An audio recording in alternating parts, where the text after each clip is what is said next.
할렐루야. 오늘도 우리 왕 되신 주님의 이름 찬송하며 함께 예배 자리로 나아가시겠습니다.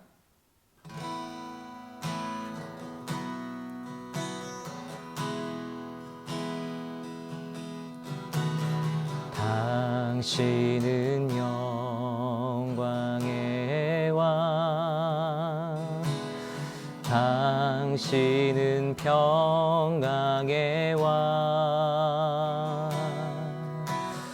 당신은 하늘과 땅의 주, 당신은 정의의 아들.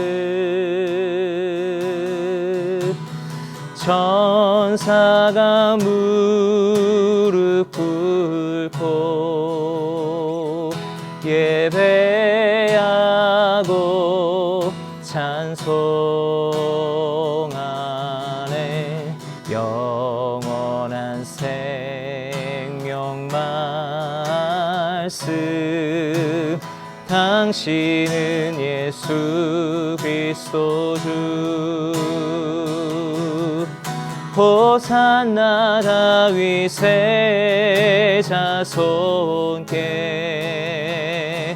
호산나 불러 왕 중의 왕. 높은 하늘에 영광을 예수 주 메시아네.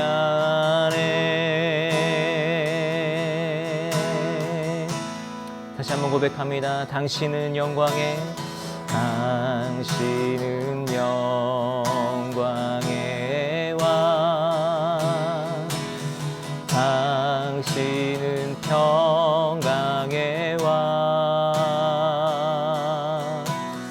당신은 하늘과 땅의 주, 당신은 정의의 아들. 천사가 무릎 꿇고 예배하고 찬송하네. 영원한 생명 말씀, 당신은 예수 그리스도 주. 호산나 다윗의 자손께, 호산나 불러 왕 중의 왕.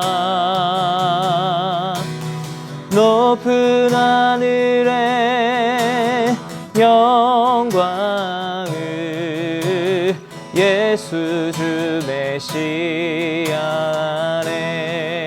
호산나 다윗의, 호산나 다윗의 자손께,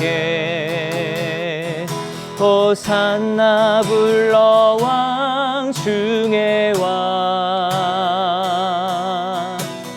높은 하늘에 영광을 예수 주 메시아네. 예수 주 메시아네. 예수 주 메시아네. 예수 주 메시아네.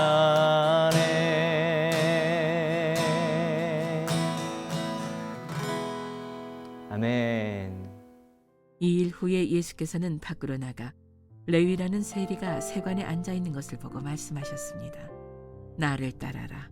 그러자 레위는 그 자리에서 벌떡 일어나 모든 것을 버려두고 예수를 따랐습니다. 레위는 예수를 위해 자기 집에서 큰 잔치를 열었습니다. 많은 세리들과 다른 사람들이 그들과 함께 음식을 먹고 있었습니다. 그러자 바리새파 사람들과 그들의 율법 학자들이 예수의 제자들을 비방했습니다. 당신들은 어찌해서 세리들과 죄인들과 함께 어울려 먹고 마시는 거요? 예수께서 그들에게 대답하셨습니다. 건강한 사람에게는 의사가 필요 없고 병든 사람에게만 의사가 필요하다. 나는 의인을 부르러 온 것이 아니라 죄인을 불러 회개시키러 왔다. 그들이 예수께 말했습니다. 요한의 제자들은 자주 금식하고 기도하며 바리새파 사람들의 제자들도 그렇습니다. 그러나 당신의 제자들은 항상 먹고 마십니다. 예수께서 대답하셨습니다.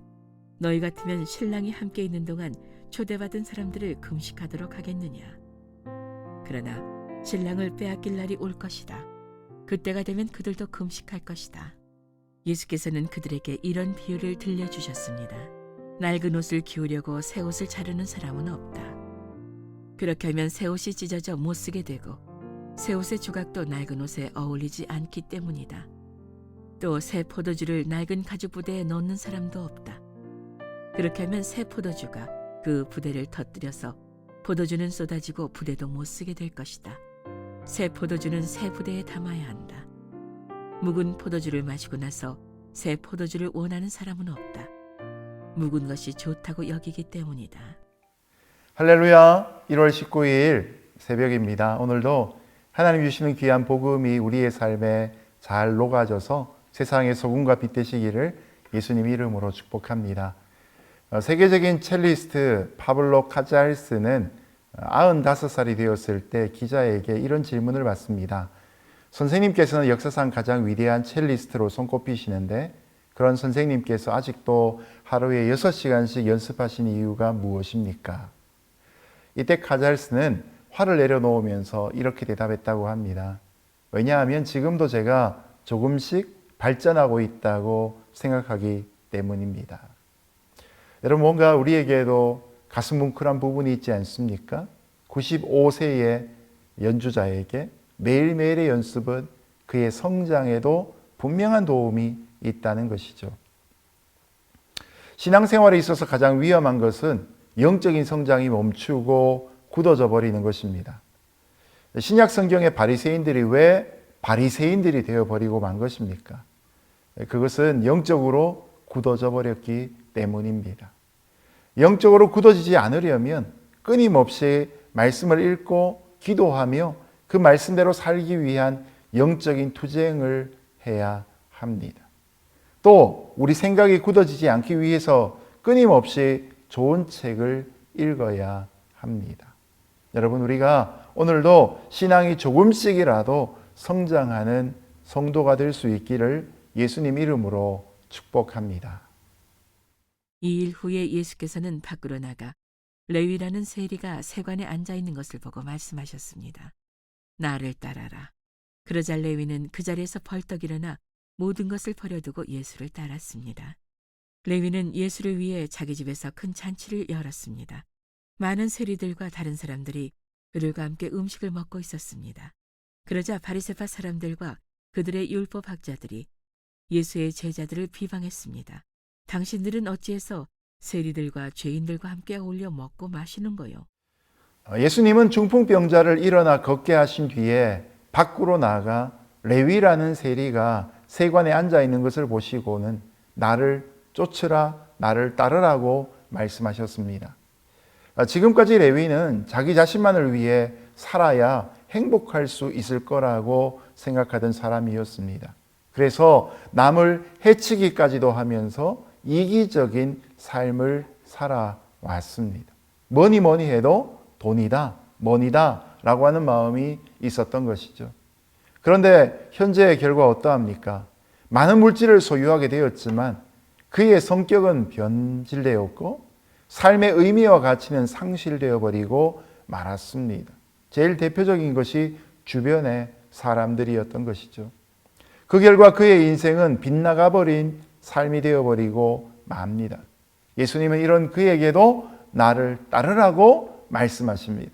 바로 그 레위의 인생을 바로 잡아주고자 하는 예수님의 의지가 있었기 때문이지요.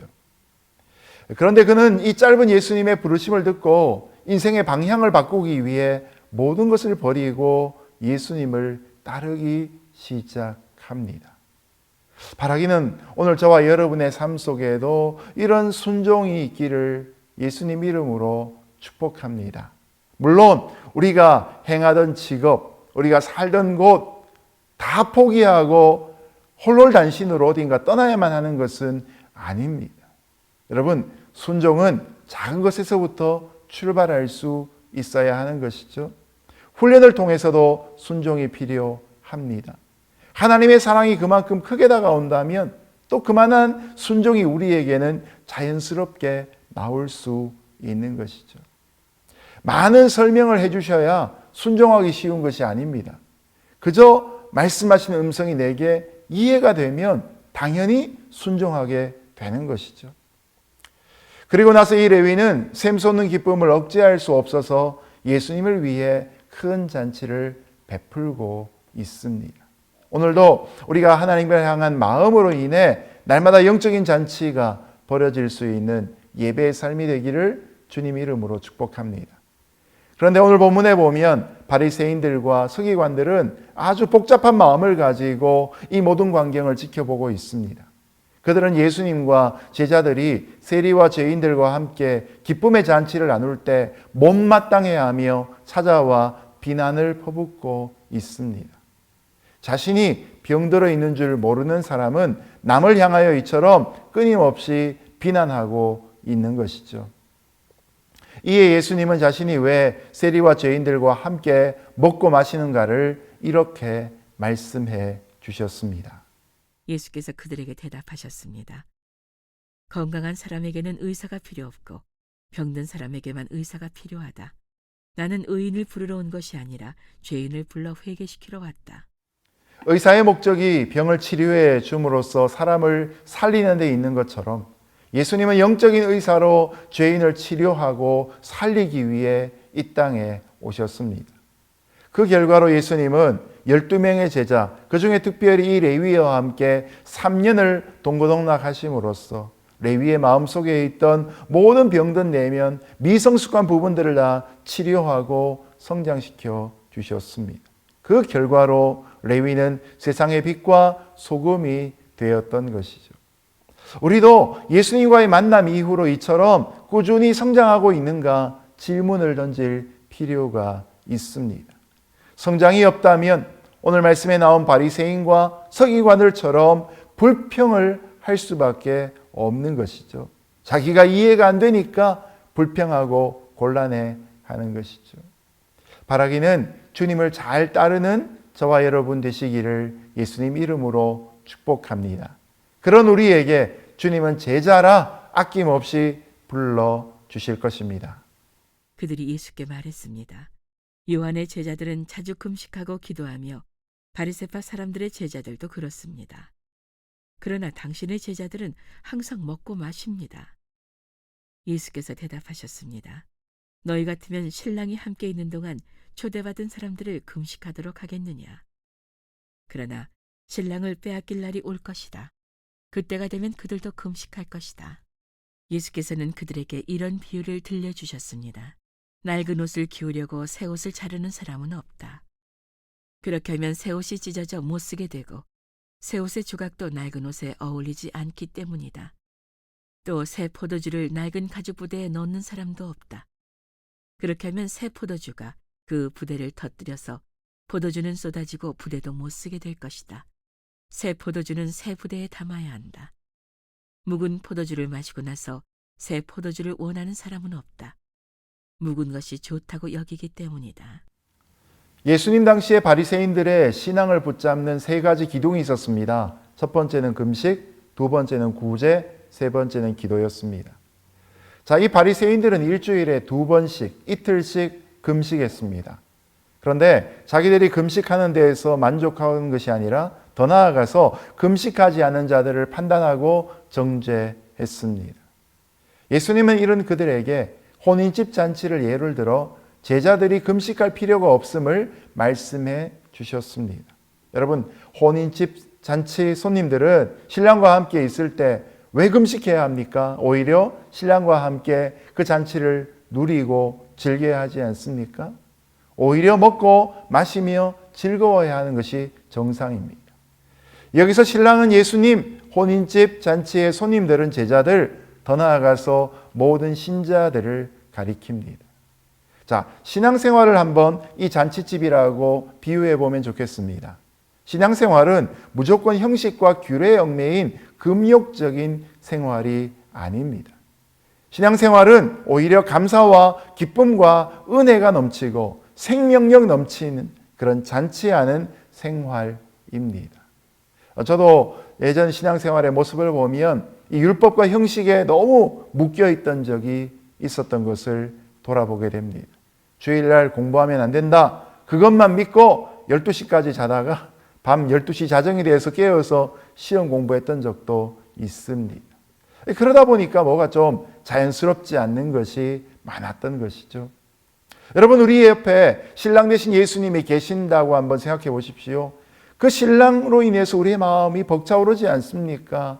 그리고 잔치집에 넘쳐나는 음식과 마실거리들로 인해서 더욱더 기쁜 모습을 보일 수밖에 없습니다. 그런데 이런 신랑을 빼앗길 때가 또 오게 되는 것이죠.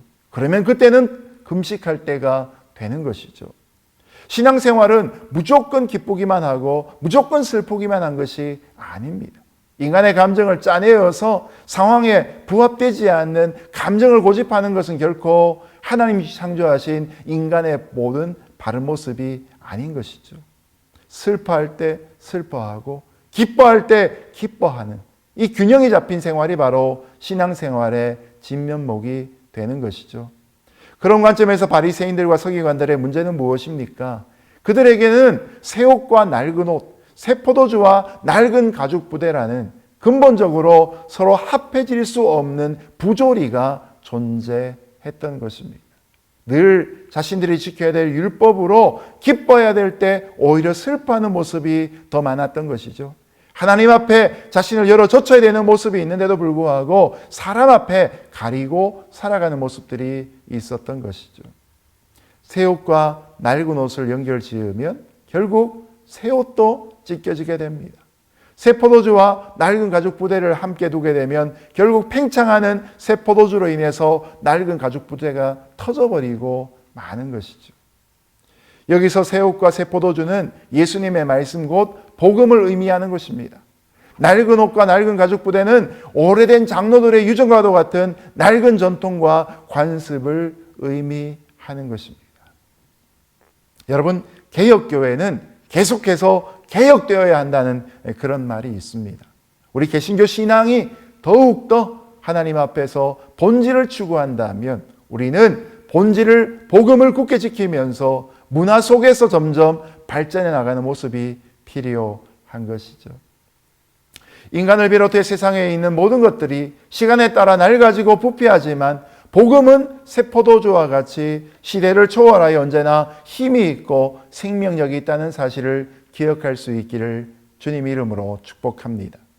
예수님은 새 포도주가 되십니다. 예수님은 어제나 오늘이나 영원토록 마르지 아니하시는 샘물이 되십니다. 우리가 새 포도주 대신 예수님을 마음에 깊이 영접하려면 우리 삶 또한 새 부대가 되어야 합니다. 새 부대가 될 때까지 새 포도주 대신 예수님을 모신 기쁨이 차고 넘치게 될 것입니다. 세상 사람들은 묵은 것이 좋다는 천편일률적인 관습 속에서만 살아가려고 합니다. 어쩌면 그 속에서 과거에 죄악된 삶을 좋아하고 누리고 그리스도의 새 복음을 싫어하는 어두운 부분들을 드러내고 마는 것 같습니다. 사람들은 거룩한 삶을 살아야 한다는 것을 잘 알지만 이것을 너무나 부담스러워하고 아무렇게나 뒹굴 수 있는 좀 지저분한 삶을 살기를 원하는 것이죠. 여러분, 도전하고 개척하는 삶을 사시기를 예수님 이름으로 축복합니다. 우리가 살펴본 중풍병자와 같이 현실에 안주하고 누워있는 삶이 아니라 또 희생적인 삶보다 세례와 같이 이기적인 삶에 만족하기를 원하는 것이 아니라 오늘도 있는 데서 떨치고 일어날 수 있는 믿음의 각오가 있기를 예수님 이름으로 축복합니다. 이제 말씀을 맺겠습니다. 로마서 12장 2절의 말씀이 어쩌면 오늘 말씀과 잘 연결되는 또 다른 본문이 될 것 같습니다. 너희는 이 세대를 본받지 말고 오직 마음을 새롭게 함으로 변화를 받아 하나님의 선하시고 기뻐하시고 온전하신 뜻이 무엇인지 분별하도록 하라. 낡은 가죽 부대가 되는 것은 아주 간단합니다. 우리의 본성은 영적 투정을 싫어하고 가만히 두면 우리 영혼은 저절로 좋지 않은 방향으로 선택해서 가게 됩니다. 하나님 말씀도 읽지 않고 예배도 게을러지고 기도는 담을 쌓아버리고 그렇게 가만히 있으면 우리는 자연스럽게 낡은 가죽 부대가 되어버리고 마는 것이죠. 무엇이든지 신앙도 힘써 노력하지 않으면 굳어져서 못 쓰게 된다는 사실을 우리는 깨달아야 하는 것이죠. 날마다 새 가죽 부대가 되기 위해 겸손하게 믿음으로 모도질할 수 있는 저와 여러분 될 수 있기를 예수님 이름으로 축복합니다. 날마다 회개함으로 하나님의 영이 충만하시기를 주님 이름으로 축복합니다. 함께 기도하겠습니다. 하나님 아버지, 변화되는 세상 가운데 복음은 영원하며 본질인 것을 고백합니다. 세상의 문화가 바뀌는 만큼 오늘 이 시대 복음을 가지고 우리가 살아가야 될 삶 또한 새로워져야 되는 줄로 믿습니다. 영적으로도 깊어지게 하여 주시고 사랑의 반경은 더 넓어지게 하여 주시고 우리의 소망은 더 높아질 수 있는 일상의 삶이 되게 하여 주옵소서. 용서받은 죄인으로 깊은 영성을 가지고 이 땅 가운데 주님의 손과 발 되어 사랑을 실천하는 복음의 일꾼 되기를 소원하오며 예수님 이름으로 기도합니다. 아멘.